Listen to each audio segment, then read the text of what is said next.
sabia que o som do T-Rex, na verdade, vem dessa coisinha fofa aqui? Um koala? Produtores de Jurassic Park lá de 1993 confirmaram que quando o T-Rex está chegando, aquele barulhinho dele assustador vem disso aqui.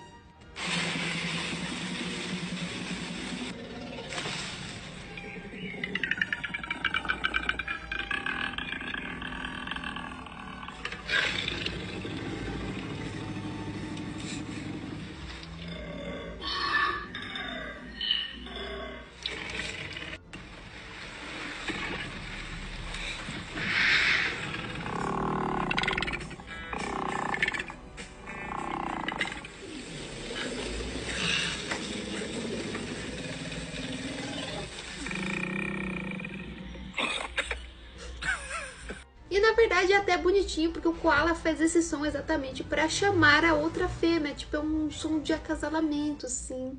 Meu Deus, amigas koalas, imagina você tá no meio da floresta lá da Austrália, ouve um negócio desse, eu saio correndo, misericórdia, ainda bem que eu não sou uma koala.